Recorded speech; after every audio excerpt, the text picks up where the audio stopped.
All right, let's just jump right into it. Today, we're unpacking a seriously unsettling explainer from the Horror Homies archives. We are looking at the anatomy of a curse. This is one of those incredible cases that completely blurs the line between everyday life and absolute terrifying dark magic. We're going to forensically examine how a totally mundane late-night cab ride somehow spiraled into this massive nightmare of possession, obsession, and a deadly forgotten debt. So, buckle up. This is the Jentar Mentar horror story. So we have to start our analysis with a genuinely terrifying question. Picture this. You have a perfectly normal, highly educated college student, right? She's calm, she's totally focused on her studies, and her big dream is to become a doctor. Then, literally overnight, her entire personality just shatters. She completely stops eating, she's skipping all her classes, she starts throwing things around her bedroom in these blind, uncontrollable rages.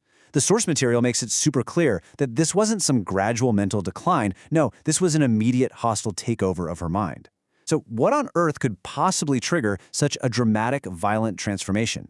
Well, that brings us to the breaking point. Shruti's parents are absolutely terrified by these violent outbursts, right? To the point where they're actually forced to tie their own daughter to a chair in her darkened room just to keep her safe. But when they come back to check on her, she's broken free. She's just sitting there in the corner, her face completely drained of color, the pupils of her eyes contracted to these tiny pinpricks, and she's letting out this horrific, blood-curdling laugh. She literally looks right at her own mother and says she has no idea who Shruti is.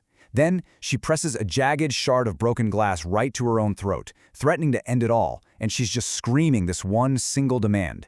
I just want Rahul. Section 1. Shruti's strange behavior. Examining the symptoms. You know, what's truly terrifying here is the sheer speed of her deterioration. It's like a free fall.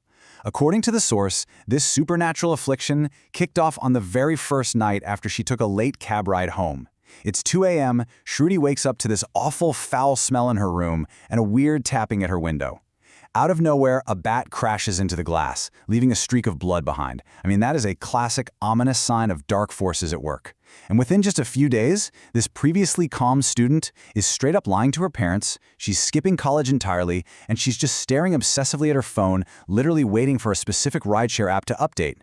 By that final morning, whatever dark influence this is has completely consumed her, leading to that violent episode where she had to be restrained. Section 2. Zopido driver Rahul, the enigmatic figure. Now, we need to look at this stark, honestly baffling contrast. On one side, you've got Shruti. She's wealthy, educated, she's got this incredibly bright future ahead of her. And on the exact opposite side, we have Rahul. The story paints him as a 24-year-old gig worker, he's driving this beat-up old bike late at night for an app called Zopido, he's totally